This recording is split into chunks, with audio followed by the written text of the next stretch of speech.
Hello, hi. Hope you're doing fine. Sugananda Karunna. Now we have to move on to the level 2 topics in CFR. In level 1, we've seen many in-depth discussions, and now we are moving into level 2, under which we cover 4 chapters. First 2 chapters is all about valuation chapters, which is also connecting in your BV subjects, business valuation subjects. So here, first discussion is all about valuation of goodwill, and then we discuss shares, and then we discuss consolidation and business combination. These 4 chapters are interconnected chapters. That's why I take this under level 2. Ready? So because for share valuation, you must know goodwill. For business combination, you must know share valuation. And for consolidation, you must know the business combinations connections. Ready? So in an exam side, they will test you for nearly 45 to 60 marks on an average trend. Ready? So hence it's a trending topics in CFR, and it's a very interesting topic. It's not just like a standard discussion, though it is not a standard discussion. In consolidation and business combination, we silently cover four standards. Ready? So now we officially moving on to the first topics in level 2, which is goodwill valuation. Ready? Probably you might see this goodwill, what is goodwill and basic formulas in the level, financial accounting in the partnership, you might see this topics already. Ready? But here we go, an in-depth discussions. What is goodwill? When we have to value the goodwill, and how we do goodwill valuation. Ready? It's not just some cliche theories and formulas. No, we go in depth alongside in a practical side. If namakku client ne kittiyal a client inde ഒരു goodwill value ചെയ്യാനുള്ള കൃത്യമായിട്ടുള്ള knowledge along ഈ value ചെയ്യണമെങ്കിൽ നമുക്ക് ആവശ്യമുള്ള ചില ഡാറ്റകളുണ്ട്. അത് എവിടെ നിന്നൊക്കെ കിട്ടും, ഇതിന്റെ detail clarity you will see in this chapter. Ready? Okay. Now starting the discussion with what is goodwill. If I straightly ask what is goodwill, most of the students say, hey, it's a reputation of business, അല്ലെങ്കിൽ cliche salpere, because that's a starting word we see from the +1 or foundation level itself. Ready? But നമ്മൾ ഇത് അവതരിപ്പിക്കുന്നത് കൃത്യമായിട്ടുള്ള ഇതിന്റെ ഒരു clarity എന്ന് പറഞ്ഞാൽ first ഇതിന്റെ ഒരു സെൻസ് പറയാം, then we take a definition from that sense. Ready? So for that I take a case. Ready? So I have 4 entities. They do hotel business with same capital. Just assume they do with same capital and their profits are, let's say we have A business, they have 10 rupee and same profit for B and C. Ready? Probably if 3 people doing same business with same capital, ultimately the profit should also be equal unless they don't have any exceptional features. Ready? So here 3 business people have the same profit. But remember, in the same area, there is another business guy doing the doing the same business, but they have 12 lakh profit. So compared to all the three business, this D business have an extra 2 profit. That extra profit is called as super profit. Hey, compared to normal, what I have excess profit, that is called as super profit. Ready? So അങ്ങനെയാണെന്നുണ്ടെങ്കിൽ ഈ super profit നമുക്ക് ഇപ്പൊ let's say just imagine super profit കിട്ടാൻ ചിലപ്പോ ചില reasons ഉണ്ടാവും അല്ലടാ. Okay. So അങ്ങനെയാണെന്നുണ്ടെങ്കിൽ let's see the reasons for goodwill. Ready? So if let's say exceptional profits കിട്ടണമെങ്കിൽ there should be an exceptional reason, because ബാക്കി 3-4 പേരും ഒരേ ക്യാപിറ്റൽ ആണ്, ബട്ട് ഒരാൾക്ക് മാത്രം ഒരു എക്സ്ട്രാ പ്രോഫിറ്റ് ഉണ്ടാവണം എന്നുണ്ടെങ്കിൽ അയാൾക്ക് എന്തോ ഒരു എക്സെപ്ഷണൽ റീസൺസ് ഉണ്ടാവാം. എന്തൊക്കെയായിരിക്കും ആ exceptional reason? First thing, it may be related to customer satisfaction. Once the business is treated the customer well, surely they will visit again. By the way, the turnover and profit will raise. Sure. Ready? And the next reason may be quality of the product. നിങ്ങളുടെ ബിരിയാണിക്ക് നല്ല taste ഉണ്ട്. Of course once ഒരാൾ visit ചെയ്ത് കഴിഞ്ഞാൽ surely just because of the test they will visit again. Ready? And the third reason, good managerial skill, because compared to other business, your all the system running in the business is exceptional. So that kind of managerial skill if you possess, of course, then that's another reason for exceptional profit. And locational advantage, let's say you're doing a hotel business with a relaxed parking spaces, then of course the people will come to your business. Sure. അല്ലെങ്കിൽ let's say ഇപ്പോൾ ഒരു bus സ്റ്റാൻഡിന്റെ സ്പേസിന് അടുത്ത് തന്നെയാണെങ്കിൽ surely they will come to your business easily. Ready? And the next reason may be a brand value appearance. Ready? When we coming into hotel business, the Paragon has a bit brand appearance. Since that brand appearance karanam, people might visit you. Ready? So the another reason, possessions for special contract to make goods available easily. ഇപ്പം let's say നമ്മൾ ഈ കാണുന്ന നയാരയുടെ ഒരു fuel കേസിൽ നിങ്ങളൊരു 6 month കാരണം ഒരു before 6 month നമ്മുടെ ഈ നയാറെ ബിസിനസിൻ്റെ പെട്രോൾ പമ്പുകളിലൊക്കെ പോകുമ്പോൾ നിങ്ങൾ ശ്രദ്ധിച്ചു കാണും, അതിൽ 2 rupee കൂടുതലായിരുന്നു. ഇപ്പോൾ 1 rupee അവരുടെ ഇതിൽ ചില ഇവിടെയൊക്കെ കാണാൻ നമുക്ക് ഒരു 1 rupee കുറവാണ് എന്നുള്ളതൊക്കെ. പക്ഷെ അന്ന് ഒരു 6 month ago ഇവരുടെ 2 rupee ഹൈക്കാവാനുള്ള റീസൺ, അന്ന് ഈ പെട്രോളിയം ഐറ്റംസ് വാങ്ങുമ്പോഴുള്ള ഒരു സബ്സിഡി ഉണ്ടായിരുന്നു. ആ സബ്സിഡി നമ്മുടെ ഇന്ത്യൻ ഓയിൽ അതുപോലെ തന്നെ റിലയൻസ് ഇതിനൊക്കെ മാത്രം അവൈലബിൾ ആയിരുന്നത്, നായർക്ക് അവൈലബിൾ ആയിരുന്നില്ല. സോ അതുകൊണ്ട് തന്നെ അന്ന് അവർക്ക് ആ ഒരു ഈസി പ്രൈസിന് ഇത് അവൈലബിൾ ആക്കാൻ പറ്റാത്തത് കൊണ്ട് തന്നെ സ്വാഭാവികമായിട്ടും they will lose the profits and turnover. Compared to Nayara, the other fuel entities might have good turnover and profit. Ready? And next, so in short, what is goodwill എന്ന് പറഞ്ഞാൽ, when we coming back to that first slide. Ready? So let's see what was goodwill എന്ന് ചോദിച്ചാൽ, when we coming into this slide. Ready? So ഇവിടെ mister D എന്ന് പറയുന്ന ബിസിനസ്സിന് ഒരു super profit ഇല്ലേ മക്കളെ? ആ സൂപ്പർ പ്രോഫിറ്റ് ഉണ്ടാവാനുള്ള റീസൺസ് നമ്മൾ കണ്ട്. അപ്പൊ ആ റീസൺസ് കാരണം എൻ്റെ NDTക്ക് ഒരു എക്സസ് പ്രോഫിറ്റ് ഉണ്ടാക്കാനുള്ള കപ്പാസിറ്റി ഉണ്ടെങ്കിൽ ആ കപ്പാസിറ്റിയാണ് നമ്മൾ ആക്ച്വലി എന്ത് വിളിക്കുന്നത്? ഗുഡ്വിൽ എന്ന് വിളിക്കുന്നത്. അപ്പൊ റിയലി ആക്ച്വലി ഈ ഗുഡ്വിൽ എന്ന് പറയുന്നത്, ഇപ്പൊ ലെറ്റ്സ് സേ ഇന്ന് ഞാൻ ഡി ബിസിനസിനെ വാങ്ങിക്കാണുന്നുണ്ടെങ്കിൽ സ്വാഭാവികമായിട്ടും കറന്റ്ലി ലാസ്റ്റ് ഇയറിൽ അവർക്ക് ഒരു 2 rupee എക്സസ് പ്രോഫിറ്റ് കിട്ടിയിട്ടുണ്ട്. ഞാൻ നെക്സ്റ്റ് ഒരു 3 yearsലോട്ട് ഡി എന്ന് പറയുന്ന ബിസിനസ്സിന് കമ്പയർ ടു നോർമൽ പ്രോഫിറ്റ് ഈ എക്സസ് പ്രോഫിറ്റ് ഉണ്ടാക്കാൻ പറ്റുമെന്നുണ്ടെങ്കിൽ ഷുവർലി നമ്മൾ ഡി ബിസിനസ്സിനെ വാങ്ങിക്കുമ്പോൾ they can demand 2 rupee is the goodwill for 1 year. So അങ്ങനെയാണെന്നുണ്ടെങ്കിൽ 2 lakh into 3 years, 6 lakh is their total excess earning. Ready? അപ്പോൾ ലെറ്റ്സ് സേ ഷുവർലി ഇന്നിപ്പോൾ ഞാൻ അവരെ വാങ്ങിക്കാണെന്നുണ്ടെങ്കിൽ ഫ്യൂച്ചറിൽ എനിക്ക് എക്സസ് ആയിട്ട് ഏൺ ചെയ്യാൻ പറ്റുന്ന പ്രോഫിറ്റ്സ് എത്രയാണ്? 6 lakh.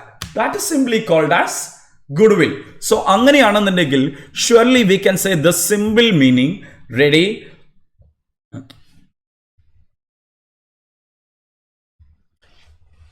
Simply, a goodwill means it's a future excess earning capacity compared to normal profit. Ready? So അങ്ങനെയാണ് എന്നുണ്ടെങ്കിൽ ഇവിടെ നമ്മളൊരു എൻറ്റിറ്റിയെ ഏറ്റെടുക്കുകയാണ് എന്നുണ്ടെങ്കിൽ അവർക്ക് ഫ്യൂച്ചറിൽ നോർമൽ ബിസിനസ് പ്രോഫിറ്റിനെ കമ്പയർ ചെയ്യുമ്പോൾ എക്സസ് പ്രോഫിറ്റ് എത്ര മേക്ക് ചെയ്യാൻ പറ്റും, അതിൻ്റെ ഒരു ടോട്ടൽ എമൗണ്ടിനെയാണ് നമ്മൾ ആക്ച്വലി എന്ത് വിളിക്കുന്നത്? ഗുഡ്വിൽ എന്ന് വിളിക്കുന്നത്. റെഡി? സോ അങ്ങനെയാണെന്നുണ്ടെങ്കിൽ ഇതിൻ്റെ ഒരു ഒഫീഷ്യൽ ഡെഫിനിഷനിലോട്ട് വരുമ്പോൾ സ്വാഭാവികമായിട്ടും this is the official definition. So that you can see in my book also. Ready? Goodwill is an intangible asset, everybody know it, which enables my firm to earn an higher profit, that means a top profit in future than the normal profit earned by the other firms in the industry due to exceptional reasons we discussed. Ready? So that's it. So in short, ഒരു ഗുഡ്വില്ലുമായിട്ട് നമ്മൾ discuss ചെയ്യുമ്പോൾ നിങ്ങൾക്ക് ഉണ്ടാവേണ്ട basic clarity, it's all about related to future. That means let's say ഇപ്പോൾ last ഇയറിൽ നിങ്ങൾക്കൊരു 2 lakh profit ഉണ്ടാക്കി എന്നിരിക്കുക, excess super profit ഉണ്ടാക്കി എന്നിരിക്കുക. ആ സൂപ്പർ പ്രോഫിറ്റ് നെക്സ്റ്റ് ഫ്യൂച്ചറിൽ എനിക്ക് അതുപോലെ ഒരു മെയിൻറ്റെയിൻ ചെയ്യാൻ പറ്റും. ലെറ്റ്സ് സേ ജസ്റ്റ് ഇമാജിൻ ഞാൻ ഒരു 3 ഇയേഴ്സിലോട്ട് ഞാൻ ഇത് മെയിൻറ്റെയിൻ ചെയ്യാൻ പറ്റുമെന്നുണ്ടെങ്കിൽ 6 lakh ആണ് എനിക്ക് കിട്ടുന്ന ടോട്ടൽ എക്സസ് ഏർണിംഗ്. സോ അതിനെയാണ് നമ്മൾ ആക്ച്വലി എന്ത് വിളിക്കുന്നത്? Goodwill. So the basic clarity എന്ന് പറഞ്ഞാൽ goodwill is concerned about future earning. അല്ലാണ്ട് we are not valuing based on last ഇയേഴ്സിൽ നമ്മുടെ എത്ര സൂപ്പർ പ്രോഫിറ്റ് ഉണ്ട് അതിന്റെ ടോട്ടൽ അല്ല. പക്ഷെ ലാസ്റ്റ് ഇയേഴ്സിന്റെ ബേസിൽ, ലാസ്റ്റ് ഇയറുടെ ഹിസ്റ്ററിയുടെ ബേസിൽ വി എസ്റ്റിമേറ്റ് ഫ്യൂച്ചറിൽ നമുക്ക് ഇതുപോലെ മുന്നോട്ട് പോവുകയാണെന്നുണ്ടെങ്കിൽ how much total excess earning that I can earn. ആ ടോട്ടലിനെയാണ് ആക്ച്വലി നമ്മൾ എന്ത് വിളിക്കുന്നത്? Goodwill. സോ അതുകൊണ്ട് തന്നെ ഒരിക്കലും ഇങ്ങനെ മിസ്അണ്ടർസ്റ്റാൻഡ് ചെയ്യരുത്. പാസ്റ്റിലെ എക്സസ് പ്രോഫിറ്റിനെയാണ് നമ്മൾ ഗുഡ് വിൽ, പാസ്റ്റിന്റെ ബേസ് ചെയ്തിട്ട് ഫ്യൂച്ചറിൽ എസ്റ്റിമേറ്റ് ചെയ്യുന്ന ടോട്ടൽ പ്രോഫിറ്റിനെയാണ് നമ്മൾ ആക്ച്വലി എന്ത് വിളിക്കുന്നത്? ഗുഡ് വിൽ എന്ന് വിളിക്കുന്നത്. Ready? So I think everybody is okay with what is good will. Ready? So in short simply നമുക്ക് എന്ത് പറയാം? It's a future excess earning capacity compared to normal. Ready? അപ്പോൾ അങ്ങനെ exceptional profit കിട്ടണമെങ്കിൽ you might have an exceptional reason we discussed earlier. Ready? Now we have to see the accounting treatment of goodwill. അതായത് നമ്മുടെ ഈ goodwill actually അക്കൗണ്ട്സിൽ എങ്ങനെയാണ്, എപ്പോഴാണ് record ചെയ്യുക, ഏത് മൊമെന്റിലാണ്. സോ ഇതിന്റെ ക്ലാരിറ്റിയാണ് ഇനി കാണാൻ പോകുന്നത്. വാല്യുവേഷന് മുന്നേ you must have this clarity also. Ready? So remember there are 2 types of goodwill. Number 1 is self-generated, the other one is purchased goodwill. എന്താ ഈ സെൽഫ് ജനറേറ്റഡ് ഗുഡ്വിൽ എന്ന് പറഞ്ഞാൽ നമ്മൾ തന്നെ കഴിഞ്ഞ കാലങ്ങളിൽ നമ്മുടെ എഫേർട്ട് കാരണം മെയ്ക്ക് ചെയ്ത് വന്ന ഗുഡ്വില്. ഇപ്പൊ ലെറ്റ്സ് സേ കഴിഞ്ഞ ഒരു 4 വർഷം ഞാൻ എക്സെപ്ഷണലി ബിസിനസ് ചെയ്യുന്നുണ്ട്, അതുകൊണ്ട് തന്നെ എനിക്കൊരു എക്സസ് ഏർണിംഗ് കപ്പാസിറ്റി ഉണ്ട്. സോ ഇതിനെയാണ് നമ്മൾ തന്നെ മേക്ക് ചെയ്തെടുത്ത ഗുഡ്വില്ലിനെയാണ് self generate. You might heard from Indian level. Ready? So ഈ സെൽഫ് ജനറേറ്റഡ് ഗുഡ്വില്ലിന്റെ ട്രീറ്റ്മെന്റ് എന്താണെന്ന് ചോദിച്ചാൽ it will never take to books. Because remember, ഇത് ബുക്സിലോട്ട് എടുക്കില്ല എന്നുള്ളതിന്റെ, ഇതിന് നമ്മൾ അക്കൗണ്ടിങ് എൻട്രി ആയിട്ട് ചെയ്തില്ല എന്ന് പറഞ്ഞാൽ, ഇപ്പൊ ലെറ്റ്സ് സേ ഇതിന് നമ്മൾ എൻട്രി ആയിട്ട് എഴുതുമ്പോൾ സ്വാഭാവികമായിട്ടും നമ്മളൊരു അസറ്റിന് എൻട്രി ആയിട്ട് എഴുതുമ്പോൾ ഗുഡ്വിൽ അക്കൗണ്ട് ഡെബിറ്റ് ടു, നമ്മൾ ഈ സെൽഫ് ജനറേറ്റഡ് ഗുഡ്വില്ലിന് വേണ്ടിയിട്ട് എന്താ മക്കളെ പേ ചെയ്തത്?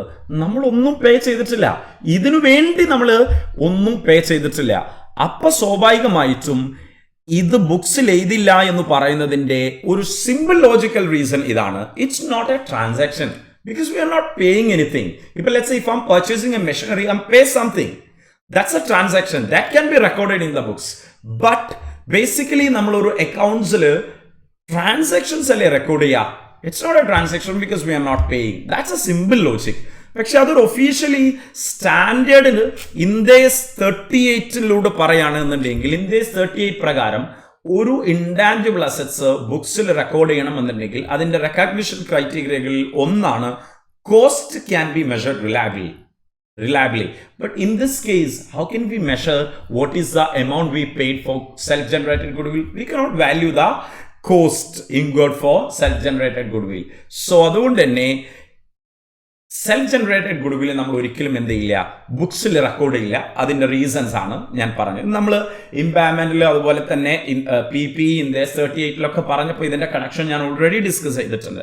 ഇനി നമുക്ക് പർച്ചേസ്ഡ് ഗുഡ്വിൽ ആണെങ്കിൽ ബുക്സിൽ എഴുതാം. എന്താണ് ഈ purchased goodwill? I show you this case. ഇപ്പോൾ ലെറ്റ്സ് സേ എ ലിമിറ്റഡ് എന്ന് പറയുന്ന കമ്പനി ബി ലിമിറ്റഡ് എന്ന് പറയുന്ന മറ്റൊരു കമ്പനി ഏറ്റെടുക്കാണ്. അപ്പൊ സ്വാഭാവികമായിട്ടും ഈ എ ലിമിറ്റഡ് അവർക്ക് എന്താണ് കിട്ടുന്നത്? അവർ റിസീവ് ചെയ്യുന്നത് സ്വാഭാവികമായിട്ടും assets and liability of B ആണ്. ഇനി മുതൽ അത് ആരുടെ കയ്യിലായിരിക്കും? A limited. അതിന് എഗെയിൻസ്റ്റ് ആയിട്ട് സ്വാഭാവികമായിട്ടും നമ്മൾ എന്ത് ചെയ്യേണ്ടി വരും? A limited has to pay consideration. ആ കൺസിഡറേഷൻ നമ്മൾ ഒഫീഷ്യലി വിളിക്കുക PC എന്നുള്ളതാണ്. You know it. അപ്പൊ ഈ PC എന്തിന്റെ ബേസിലായിരിക്കും? ഈ ബി ലിമിറ്റഡിൽ നിന്നും എ ലിമിറ്റഡിന് കിട്ടുന്ന നെറ്റ് ബെനിഫിറ്റ്സ് എന്താണ്? നെറ്റ് ബെനിഫിറ്റ്സ് എന്ന് പറഞ്ഞാൽ ദോണ്ടെ ഇതാണ്. ഇപ്പൊ അന്ന് അവരുടെ ബാലൻസ് ഷീറ്റ് ചെക്ക് ചെയ്യുമ്പോൾ അവരുടെ അസറ്റ്സും ലാബിലിറ്റി ഉള്ളത് 10 CR ആണ്. അസറ്റ്സ്, ലാബിലിറ്റി 6 ആണ്. ജസ്റ്റ് ഇമാജിൻ മാർക്കറ്റ് വാല്യൂ അല്ലെങ്കിൽ fair value of assets is equal to book value. Just imagine for the sake of simplicity. അപ്പൊ അങ്ങനെയാണെങ്കിൽ അവർ റിസീവ് ചെയ്ത നെറ്റ് അസറ്റ്, നെറ്റ് ബെനിഫിറ്റ് എത്രയാണെന്ന് ചോദിച്ചാൽ 4 റുപ്പിയാണ്. അപ്പൊ സ്വാഭാവികമായിട്ടും നമ്മൾ PC കാൽക്കുലേറ്റ് ചെയ്യുമ്പോൾ എത്ര രൂപ കൊടുക്കാം? 4 lakh. ബട്ട് നിങ്ങൾ PC 4 lakh കൊടുക്കുമ്പോൾ ബി പറയുന്ന ഒരു ക്ലീഷേ ഡയലോഗ് ഉണ്ട്. നമ്മൾ നേരത്തെ പറഞ്ഞ പോലെ ഒരു ഡി പോലെ ഒരു എൻറ്റിറ്റി ആണ് ബി, എക്സെപ്ഷണലി ഏർണിംഗ് കപ്പാസിറ്റി ഉള്ള ഒരു എൻറ്റിറ്റി ആണ് ബി എന്നുണ്ടെങ്കിൽ നിങ്ങൾ ഈ 4 rupee കൊടുക്കുമ്പോൾ സ്വാഭാവികമായിട്ടും അവർ പറയുന്ന ഒരു ഡയലോഗ് ഉണ്ട്, ഞങ്ങളുടെ എൻറ്റിറ്റിയിൽ ഒരു ആക്ച്വലി ഗുഡ് വിൽ ഉണ്ട്, പക്ഷേ കഴിഞ്ഞ കാലങ്ങളിലെ സെൽഫ് ജനറേറ്റഡ് ഗുഡ് വിൽ ആയതുകൊണ്ട് തന്നെ ഞങ്ങൾ നിലവിൽ അത് എന്ത് ചെയ്തിട്ടില്ല, ബുക്കിലില്ല. അതുകൊണ്ടാണ് നിങ്ങൾക്ക് only 4 കിട്ടിയത്. അപ്പം ഞങ്ങൾ ഇന്ന് ബുക്സിൽ എടുക്കാത്തതിൻ്റെ reason self generated goodwill ആയിരുന്നു. അപ്പോൾ സ്വാഭാവികമായിട്ടും ബി ലിമിറ്റഡ് അന്ന് അവരുടെ ഒരു ഗുഡ് വില്ല് ഒരു കൺസൾട്ടന്റിനെ കൊണ്ട് വാല്യൂ ചെയ്യിപ്പിക്കുകയാണ്. Let's say it's 2 lakh rupee. Ready? Just imagine. അങ്ങനെയാണെങ്കിൽ ബി ലിമിറ്റഡ് അവർ ബിസിനസ് റൺ ചെയ്തുകൊണ്ടിരിക്കുമ്പോൾ അവരൊരിക്കലും അത് ബുക്സിലോട്ട് ചെയ്തില്ല. ബിക്കോസ് അതെന്താണ്, സെൽഫ് ജനറേറ്റഡ് ഗുഡ് വില്ലാണ്. പക്ഷേ അവരുടെ ആ എഫേർട്ട് മറ്റൊരാൾക്ക് പാസ് ചെയ്യുമ്പോൾ സ്വാഭാവികമായിട്ടും ദേ വിൽ ഡിമാൻഡ്. അവരുടെ എഫേർട്ട് മറ്റൊരാൾക്ക് ഉമ്മനമടിക്കാണെന്ന് കാണുമ്പോൾ എന്ത് ചെയ്യും? They will ask for that hard earned effort. So അങ്ങനെയാണെങ്കിൽ നമ്മൾ എന്ത് കൊടുക്കേണ്ടി വരും? PC net asset plus good will എന്ത് കൊടുക്കേണ്ടി വരും? 6 lakh. അപ്പൊ സ്വാഭാവികമായിട്ടും ഇവിടെ നമ്മൾ ഈ 2 lakh എന്തിനു വേണ്ടിയിട്ടാണ് കൊടുത്തത്? അവരുടെ ആ എക്സസ് ഏർണിംഗ് കപ്പാസിറ്റി ഞാൻ വാങ്ങുന്നതുകൊണ്ട്. അപ്പൊ സ്വാഭാവികമായിട്ടും എ ലിമിറ്റഡ് അവരുടെ ബുക്സിൽ ഇതിന് എന്താ എൻട്രി ചെയ്താ? അവർക്ക് എന്താ കിട്ടിയത്? Net assets account debit let's say 4 lakh. അതിന് അഗേൻസ്റ്റ് ആയിട്ട് അവരെന്താ കൊടുക്കുന്നത്? PC cash. Just imagine 6 lakh rupee. അങ്ങനെയാണെങ്കിൽ ഇവിടെ ഈ എക്സ്ട്രാ കൊടുത്ത 2 lakh കാരണം എനിക്ക് എന്താണ് കിട്ടിയത്? ഗുഡ് വിൽ ആണ് കിട്ടിയത്. So in short it's A purchased good will. ഈ റെക്കോർഡ് ചെയ്ത ഗുഡ് വിൽ എന്താണ്? Purchased. Because we paid. Purchased അല്ലെങ്കിൽ പെയ്ഡ് ഗുഡ് വിൽ എന്ന് വിളിക്കാം. പെയ്ഡ് ഗുഡ് വിൽ ഒരു ട്രാൻസാക്ഷൻ ആണ്, അതിന്റെ കോസ്റ്റ് മെഷർ ചെയ്യാൻ പറ്റും. അതുകൊണ്ട് നമുക്ക് എന്ത് ചെയ്യാം? ബുക്സിൽ റെക്കോർഡ് ചെയ്യാൻ പറ്റും. So I think you got the correct clarity of accounting treatment of good will. ഇത് നമ്മൾ വാല്യൂ ചെയ്യുന്നതിന് മുന്നേ ഈ ക്ലാരിറ്റി കുട്ടികൾക്ക് ഉണ്ടാവലും മസ്റ്റാണ്. റെഡി?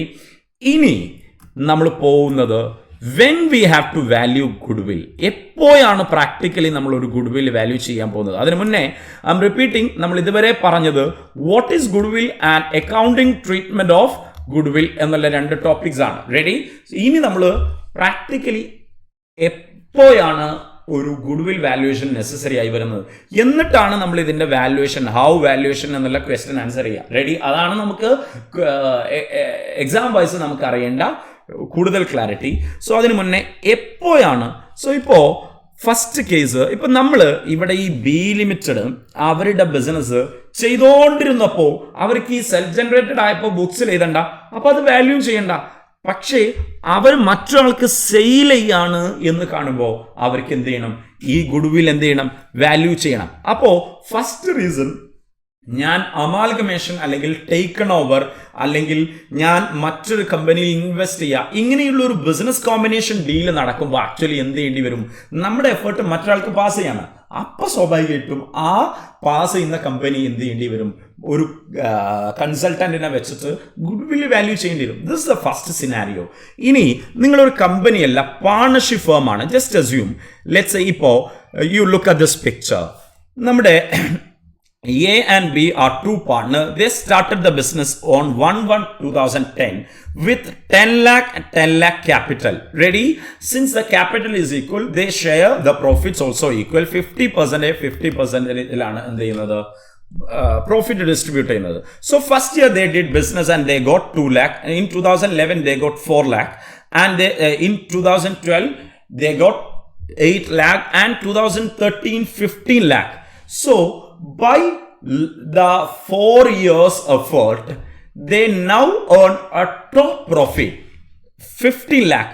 അപ്പോൾ സ്വാഭാവികമായിട്ടും ഒരു 4 years കഴിഞ്ഞതുകൊണ്ട് തന്നെ അവരെ പോലെ ഇപ്പോൾ ബിസിനസ് ചെയ്യുന്ന മറ്റ് എൻറ്റിറ്റികൾക്ക് ഇല്ലാത്ത ഒരു എക്സെപ്ഷണൽ പ്രോഫിറ്റ് അവർക്ക് ഇപ്പോൾ കിട്ടി തുടങ്ങിയിട്ടുണ്ട്. നൗ ജസ്റ്റ് ഇമാജിൻ, അവർ ബിസിനസ് എക്സ്പാൻഡ് ചെയ്യണം, കൂടുതൽ ഫണ്ട് ആവശ്യമുള്ളതുകൊണ്ട് തന്നെ they start to admit mister C എന്ന് പറയുന്ന ഒരാളെ നമ്മൾ എന്ത് ചെയ്യാണ്? ഈ 1/1/14 എന്ത് ചെയ്യാണ്? അഡ്മിറ്റ് ചെയ്യാണ്. അപ്പൊ മിസ്റ്റർ സി പറയാണ്, നിങ്ങൾക്ക് കിട്ടുന്ന പ്രോഫിറ്റ്സിലെ അതുപോലെ ഒരു പാതി എനിക്ക് കിട്ടണം. അതായത് ഞാനും കൂടെ വന്നാൽ 1/3 ആയിരിക്കണം പ്രോഫിറ്റ് ഷെയറിംഗ് റേഷ്യോ. അതിന് സി പറയാണ്, നിങ്ങൾ ബിസിനസ് സ്റ്റാർട്ട് ചെയ്തപ്പോൾ 10 lakh അല്ലേ കൊണ്ടുവന്നേ, അതുപോലെ ഒരു 10 lakh ഞാൻ കൊണ്ടുവരാം.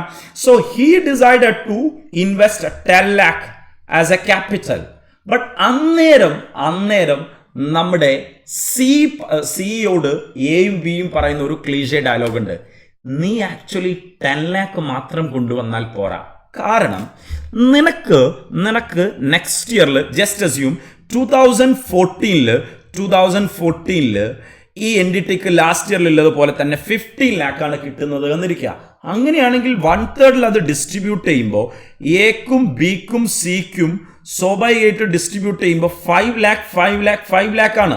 സോ അങ്ങനെയാണെങ്കിൽ ജസ്റ്റ് ഇമാജിൻ ഈ 5 lakhലെ ഷെയർ ആണ് അയാൾ സി എന്ന് പറയുന്ന ആൾക്ക് അയാളുടെ ഫസ്റ്റ് ഇയറിന്റെ എൻട്രിയിൽ തന്നെ കിട്ടുന്നത്. പക്ഷെ ആക്ച്വലി ഈ 5 പ്രോഫിറ്റ് എന്ന് പറയുന്നത് ഈ 15 lakhലെ ഷെയർ ആണ്. ഈ 15 lakh എന്ന് പറഞ്ഞാൽ അവരുടെ ഒരു ടോപ്പ് പ്രോഫിറ്റ് ആണ്. അതിലൊരു എക്സസ് പ്രോഫിറ്റ് കൂടെ ഉണ്ട്. ആ എക്സസ് പ്രോഫിറ്റിലെ ഒരു ഷെയർ കൂടെയാണ് നമ്മൾ ആർക്ക് കൊടുക്കുന്നത്? മിസ്റ്റർ സിക്ക് കൊടുക്കുന്നത്. അപ്പോ നമ്മുടെ എയും ബിയും പറയും, ഞങ്ങളുടെ എൻറ്റിറ്റിയുടെ ഇന്നത്തെ ഗുഡ്വിൽ, അതായത് ഫ്യൂച്ചറിൽ നമുക്ക് ഞങ്ങളുടെ കഴിഞ്ഞ കാലങ്ങളിലെ എഫേർട്ട് കാരണം നമ്മുടെ എൻറ്റിറ്റിക്ക് മേക്ക് ചെയ്തെടുക്കാൻ പറ്റുന്ന എക്സസ് പ്രോഫിറ്റ്സ് എത്രയാ എന്ന് ചോദിച്ചാൽ, ലെറ്റ്സ് സേ ഇപ്പോൾ അന്ന് അവർ ഗുഡ്വിൽ വാല്യൂ ചെയ്യാണ്. ലെറ്റ്സ് സേ ജസ്റ്റ് ഇമാജിൻ അവരുടെ ഗുഡ്വിൽ 9 lakh ആണെന്ന് വെച്ചോളൂ. അങ്ങനെയാണെങ്കിൽ എയും ബിയും ആരോട് പറയും? സിയോട് പറയും, ഈ ടോട്ടൽ 9 lakh എന്ന് പറഞ്ഞാൽ ഭാവിയിൽ ഈ എൻറ്റിറ്റിക്ക് എക്സസ് ഏർണിംഗ് കപ്പാസിറ്റിയാണ്. ആ 9 lakh ഇനി ഭാവിയിൽ നമ്മുടെ സിക്ക് 1/3 കൊടുക്കണ്ടേ? ആ 1/3 കൊടുക്കണം. പക്ഷെ അവൻ ലാസ്റ്റ് ഇയേഴ്സിൽ എഫേർട്ട് ഇട്ടിട്ടുണ്ടോ? ഇല്ല. അപ്പൊ അതിന് ഈക്വൽ ആയിട്ട് അവൻ ക്യാഷ് കൊണ്ടുവരണം. അപ്പോ സ്വാഭാവികമായിട്ടും ഇവിടെ ഈ ഗുഡ്വില്ലിന്റെ ഒരു ഷെയർ അയാൾ എന്ത് ചെയ്യണം? ക്യാഷ് ആയിട്ട് കൊണ്ടുവരണം. അപ്പൊ actually capital plus A share of goodwill, ഇത് നിങ്ങൾ പാർട്ണർഷിപ്പിലൊക്കെ കണ്ടതാണ്. അപ്പൊ എപ്പോഴാണ് ഈ ബിസിനസ് ഗുഡ്വില്ല് വാല്യൂ ചെയ്യേണ്ടതെന്ന് ചോദിച്ചാൽ, ഈ 4 വർഷവും ബിസിനസ് റിയലി വാല്യൂ ചെയ്യണം എന്നില്ല. ബിക്കോസ് അവരുടെ എഫേർട്ട് മറ്റൊരാൾക്ക് പാസ് ചെയ്യുന്നില്ല. ബട്ട് ദ മൊമെന്റ് ഓഫ് 2014 ഒരു അഡ്മിഷൻ നടക്കുമ്പോൾ അവരുടെ എഫേർട്ട് മറ്റൊരാൾക്ക് കോൺസ്റ്റിറ്റ്യൂഷണൽ ചേഞ്ചസ് നടക്കുമ്പോൾ എഫേർട്ട് കൈമാറുന്നുണ്ട്. സ്വാഭാവികമായിട്ടും അന്നേരം എന്ത് ചെയ്യേണ്ടി വരും? ഈ എ ബി എന്ന് പറയുന്ന ബിസിനസ് വാല്യൂ ചെയ്യേണ്ടി വരും. So in short, from this case I have this conclusion. എപ്പോഴാണ് ഗുഡ്വിൽ വാല്യൂ ചെയ്യുക എന്ന് ചോദിച്ചാൽ, this is a master conclusion I have to say. Just a minute. Yeah. Okay. ഒരു ബിസിനസ് അവർ തന്നെ നടത്തിക്കൊണ്ടിരിക്കുമ്പോൾ ആക്ച്വലി അവർ സെൽഫ് ജനറേറ്റഡ് ഗുഡ്വില്ലാണ്. അത് വാല്യൂ ചെയ്യേണ്ട കാര്യമില്ല, ബിക്കോസ് അത് ബുക്സിൽ എഴുതുന്നില്ല. അപ്പൊ സ്വാഭാവികമായിട്ടും ന്യൂട്രലി നമ്മൾ തന്നെ ബിസിനസ് ചെയ്തുകൊണ്ടിരിക്കുമ്പോൾ നമുക്ക് എന്ത് ചെയ്യേണ്ട? Goodwill need don't be valued. But whenever a business restructure happen, ഇപ്പോൾ ഒരു പാർട്ണർഷിപ്പ് ഫേമിലാണെങ്കിൽ അഡ്മിഷൻ, റിട്ടയർമെന്റ്, ഡെത്ത്, ഡിസൊല്യൂഷൻ, ഇങ്ങനെയുള്ള കേസിലൊക്കെ ആണെങ്കിൽ ഇതുവരെയുള്ള പോലെയല്ല പ്രോഫിറ്റ് ഷെയർ മാറുന്നുണ്ട്. അതുകൊണ്ട് തന്നെ അവരുടെ എഫേർട്ട് പാസ് ചെയ്യുന്നുണ്ട്. സോ എപ്പോഴാണ് ഒരു ഒരു കോൺസ്റ്റിറ്റ്യൂഷൻ ചേഞ്ചസ് നടക്കുന്നത്? അപ്പോൾ നമ്മൾ എന്ത് ചെയ്യേണ്ടി വരും? ഗുഡ്വിൽ. അതുപോലെ തന്നെ കമ്പനി ലെവലിൽ ഒരു കോൺസ്റ്റിറ്റ്യൂഷണൽ ചേഞ്ചസ് എന്ന് പറഞ്ഞാൽ ടേക്കൺ ഓവർ, അമാൽഗമേഷൻ, ഇൻവെസ്റ്റ്മെന്റ്, ഇത്തരം കേസിൽ ഇതുവരെ ഉണ്ടായിരുന്ന ഷെയർ ഹോൾഡേഴ്സ് അല്ല ഇനി വരാൻ പോകുന്നത്. അപ്പൊ ലാസ്റ്റ് ഇയേഴ്സിൽ അവരുടെ എഫേർട്ട് മറ്റൊരാൾക്ക് പാസ് ചെയ്യുമ്പോൾ സ്വാഭാവികമായിട്ട് അവർ വാല്യൂ ചെയ്യേണ്ടി വരും. In short, what's my master summary? Whenever I just do the business by ourselves, we don't require any goodwill valuation. But once we start to reconstitute with this kind of transaction, then we have to value the goodwill. So I think I clearly said when we have to practically value the goodwill. ഇനി നമ്മൾ officially കാണാൻ പോകുന്നത് എങ്ങനെയാണ് ഗുഡ്വില്ലിന്റെ valuation, how we value the goodwill. Ready? That's it.